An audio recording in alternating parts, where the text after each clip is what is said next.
Assalamualaikum warahmatullahi wabarakatuh. Berjumpa lagi dengan pembelajaran geografi kelas 11. Hari ini kita akan membahas materi potensi dan pengelolaan sumber daya alam Indonesia. Kita tahu bahwa kondisi geologisnya Indonesia berada di jalur cincin api. Jalur ini dilalui oleh berbagai batas lempeng dan memiliki banyak gunung api. Kondisi ini menyebabkan potensi dan persebaran sumber daya alam di Indonesia sangat beragam. Kondisi tersebut juga didukung iklim di Indonesia, yaitu iklim tropis. Setiap wilayah di Indonesia memiliki karakteristik alam yang berbeda-beda. Beberapa faktor yang memengaruhinya yaitu morfologi, iklim, dan kondisi geografis. Oleh karena itu, setiap daerah di Indonesia mempunyai sumber daya alam yang berbeda-beda.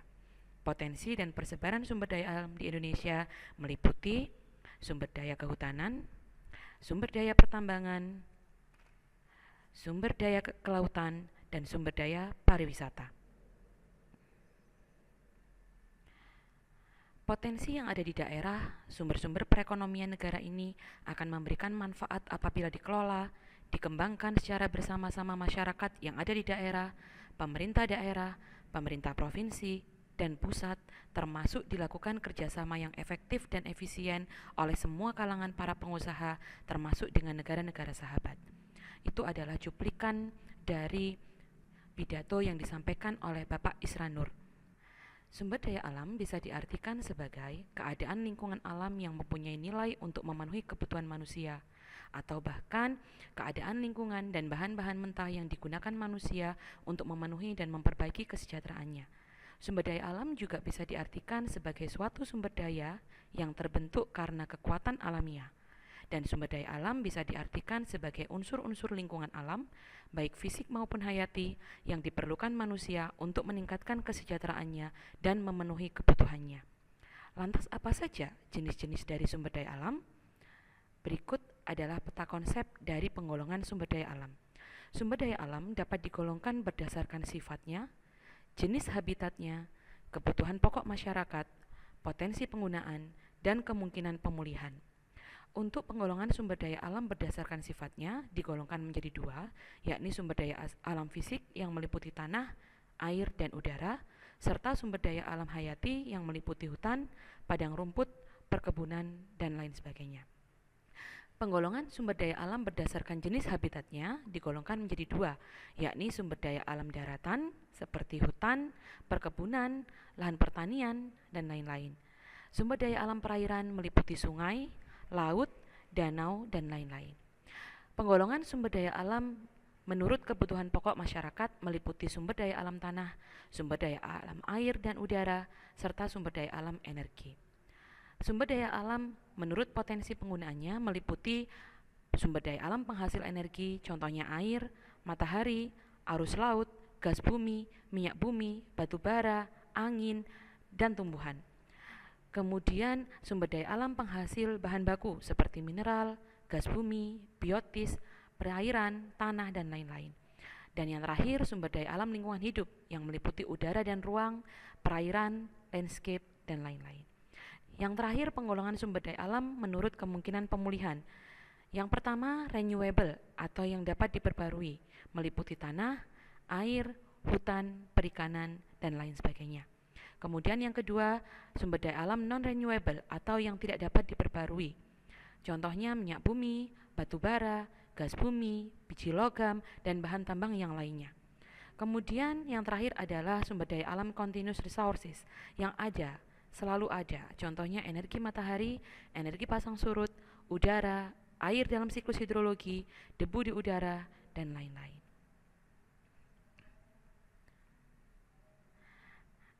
Tadi sudah dijelaskan bahwa Indonesia memiliki sumber daya wilayah yang berlimpah yang dipengaruhi oleh aspek geografis, di mana Indonesia diciptakan oleh Tuhan sebagai negara kepulauan sehingga memiliki sumber daya laut dan daratan yang harus dikelola secara terintegrasi. Sudah sepantasnya lah manusia selalu bersyukur dengan apa yang telah diberikannya. Bagaimana cara kita bersyukur? Cara kita bersyukur salah satunya adalah dengan memanfaatkan sumber daya alam yang berlimpah ini tanpa melakukan kerusakan alam dan bencana. Pemanfaatan sumber daya alam harus dilakukan secara berkelanjutan. Jangan sampai kejadian-kejadian seperti pada gambar ini terulang kembali. Contohnya adalah hutan yang dibakar di luar kota Palangkaraya, Kalimantan Tengah pada tanggal 1 November 2015, di mana kebakaran hutan ini menyebabkan asap yang mengganggu penerbangan karena jarak pandang pilot terhalang. Selain itu, asap dari kebakaran ini juga mengganggu negara-negara tetangga kita. Gambar berikutnya adalah penambangan emas ilegal yang semakin marak yang terjadi di Aceh. Oknum-oknum yang tidak bertanggung jawab melakukan penambangan emas secara ilegal sehingga terjadilah kerusakan lingkungan yang mengancam keberlangsungan generasi masa yang akan datang. Lantas, bagaimana sumber daya alam kita kelola supaya dapat dimanfaatkan oleh generasi yang akan datang? Yakni dengan menerapkan prinsip berkelanjutan. Apa itu pemanfaatan sumber daya alam dengan menggunakan prinsip berkelanjutan? Yaitu proses pemanfaatan sumber daya alam dan lingkungan untuk memenuhi kebutuhan manusia untuk generasi saat ini dan generasi mendatang agar hidupnya sejahtera serta kelestarian fungsi lingkungan tetap terjamin atau terjaga. Apa saja contoh pemanfaatan sumber daya alam dengan menerapkan prinsip berkelanjutan? Yang pertama, pemanfaatan sumber daya kehutanan dengan prinsip berkelanjutan. Ini banyak sekali contohnya. Yang pertama adalah reboisasi atau penghijauan. Yang kedua, melarang pembalakan liar. Yang ketiga, menerapkan sistem tebang pilih. Dan masih banyak lagi cara yang bisa kita lakukan untuk memanfaatkan sumber daya alam kehutanan sesuai dengan prinsip berkelanjutan. Yang kedua, pemanfaatan sumber daya pertambangan dengan prinsip berkelanjutan. Bagaimana cara memanfaatkan sumber daya pertambangan dengan prinsip berkelanjutan? Yang pertama, mengintegrasikan prinsip pembangunan berkelanjutan dalam proses pengambilan keputusan perusahaan. Yang kedua, menegakkan hak asasi manusia dan menghormati budaya, adat istiadat, dan nilai-nilai yang berkaitan dengan pekerja dan pihak lain berkaitan dengan aktivitas tambang.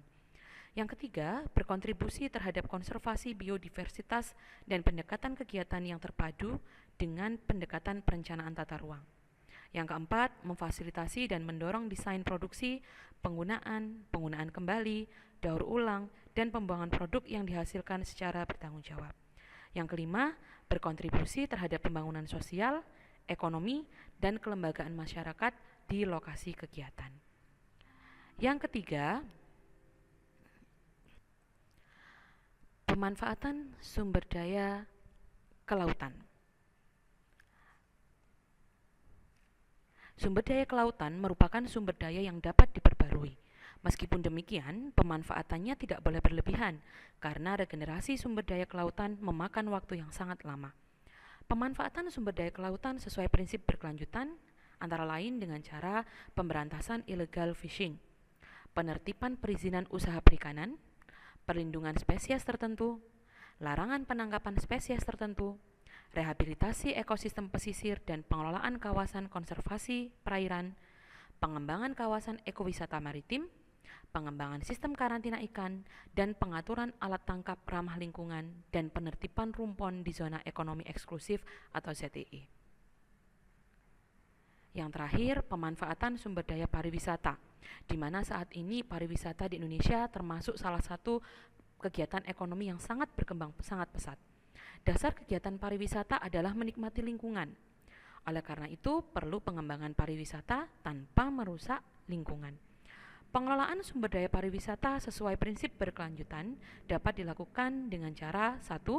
Memanfaatkan sumber daya lingkungan secara optimal, mempertahankan proses ekologi serta turut andil dalam melestarikan warisan alam dan keanekaragaman hayati di suatu destinasi wisata, memastikan kegiatan ekonomi jangka panjang yang layak, memberikan manfaat sosial ekonomi kepada semua stakeholder dengan adil, dan menghormati keaslian sosial budaya masyarakat setempat, melestarikan nilai-nilai warisan budaya dan adat yang mereka bangun, serta berkontribusi untuk meningkatkan rasa toleransi dan pemahaman antar budaya. Pengelolaan sumber daya alam sesuai prinsip berkelanjutan didasarkan untuk menjaga ketersediaan sumber daya alam secara terus-menerus. Cara menjaga ketersediaan sumber daya alam yaitu menghargai keanekaragaman hayati dan penggunaan pendekatan integratif. Dengan menghargai keanekaragaman hayati, ketersediaan sumber daya alam pada masa depan dapat dipastikan pada masa sekarang. Penggunaan pendekatan integratif diperlukan untuk menjamin keterkaitan jangka panjang antara manusia dan lingkungan. Apa yang ada di benak Anda ketika mendengar kalimat prinsip berwawasan lingkungan? Betul sekali. Pengelolaan sumber daya alam berwawasan lingkungan adalah upaya mengelola sumber daya alam sesuai kemampuan lingkungan dan potensi produktivitas lingkungan. Pemanfaatan tersebut disesuaikan dengan kondisi lingkungan sekitarnya. Prinsip berwawasan lingkungan didasari oleh kenyataan kualitas dan kuantitas sumber daya alam akan terus menurun, sedangkan kebutuhannya makin meningkat. Dengan demikian, perlu penyelarasan antara potensi sumber daya alam dan pemanfaatannya. Tujuan pengelolaan berwawasan lingkungan yaitu menjaga hubungan manusia dengan lingkungan sebagai salah satu bagian dari tujuan pembangunan manusia di Indonesia, memanfaatkan sumber daya alam secara bijak dan terkendali, membentuk manusia yang mencintai lingkungan dan berperan sebagai pembina lingkungan hidup, menjamin kesinambungan pembangunan berwawasan lingkungan untuk kepentingan generasi sekarang dan mendatang, serta melindungi negara dari berbagai pengaruh luar yang merusak dan mencemari lingkungan. Lantas, apa saja bentuk pengelolaan sumber daya alam berwawasan lingkungan? Berikut adalah bentuk-bentuk pengelolaan sumber daya alam sesuai prinsip berwawasan lingkungan. Yang pertama, terasering, yaitu bangunan konservasi tanah dan air secara mekanis dibuat untuk memperkecil kemiringan lereng atau mengurangi panjang lereng. Tujuannya adalah meningkatkan peresapan air dan mengurangi aliran permukaan sehingga mengurangi pengikisan tanah yang berdampak longsor. Yang kedua, reboisasi. Reboisasi merupakan kegiatan penanaman kembali kawasan hutan gundul atau tandus. Kegiatan ini meliputi permajaan pohon dan penanaman jenis pohon yang berbeda di kawasan hutan sesuai tata guna lahan. Manfaat reboisasi adalah melestarikan sumber daya alam, mengurangi pencemaran lingkungan, serta mencegah bencana banjir, longsor, dan kelangkaan. Kemudian yang selanjutnya adalah pengelolaan air limbah. Tujuannya dari IPAL yaitu menyaring dan membersihkan air tercemar menjadi air yang netral. Selanjutnya air tersebut dibuang ke lingkungan sehingga tidak menyebabkan pencemaran. Prinsip yang selanjutnya yakni prinsip 3R atau reduce, reuse, recycle. Reduce yaitu mengurangi. Beberapa tindakan mengurangi dalam kehidupan sehari-hari, contohnya memilih produk dengan kemasan yang dapat didaur ulang, menghindari penggunaan produk yang menghasilkan sampah dalam jumlah besar, menggunakan produk yang dapat diisi ulang, mengoptimalkan penggunaan alat penyimpan elektronik yang dapat dihapus dan ditulis kembali, serta masih banyak lagi contoh-contoh kegiatan reduce. Yang kedua, reuse, yaitu menggunakan kembali. Contohnya memilih wadah, kantong, dan benda yang dapat digunakan beberapa kali, menggunakan kembali wadah kosong untuk fungsi lain, menggunakan alat-alat penyimpan elektronik yang dapat dihapus dan ditulis kembali, serta banyak lagi contoh yang lainnya. Dan yang terakhir adalah recycle, yaitu mendaur ulang. Ada beberapa contoh tindakan recycle dalam kehidupan sehari-hari kita. Contohnya, mengolah sampah kertas menjadi kertas atau karton kembali, melakukan pengolahan sampah organik menjadi kompos, melakukan pengolahan sampah anorganik menjadi barang yang bermanfaat dan memiliki nilai jual, memanfaatkan kertas bekas untuk amplop, dan memanfaatkan kaleng bekas untuk pot bunga. Selanjutnya adalah penerapan prinsip ekoefisiensi. Prinsip ekoefisiensi memiliki tujuan yakni memproduksi barang dan jasa dalam jumlah besar dengan menggunakan sumber daya alam dalam jumlah kecil sehingga dapat menekan jumlah limbah dan polusi.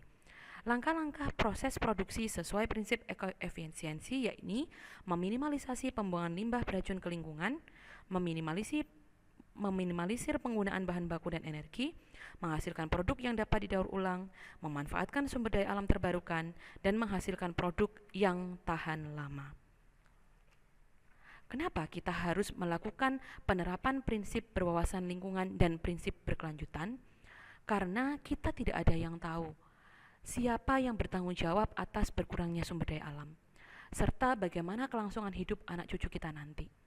Oleh sebab itu, manusia harus menerapkan prinsip pengelolaan sumber daya alam yang dapat dilakukan untuk mencegah kerusakan lingkungan, karena manusia tidak bisa lepas dari pemanfaatan sumber daya alam. Keberhasilan tidak selalu diukur dari harta berlimpah atau dari kedudukan dan jabatan. Keberhasilan juga menyangkut kebermanfaatan seseorang terhadap lingkungan. Demikian penjelasan berkaitan dengan materi, potensi, dan pemanfaatan sumber daya alam di Indonesia. Semoga bermanfaat dan kita bisa menjaga kelestarian sumber daya alam untuk kelangsungan hidup anak cucu kita nanti. Mohon maaf atas segala kekurangan. Terima kasih atas perhatiannya. Wassalamualaikum warahmatullahi wabarakatuh.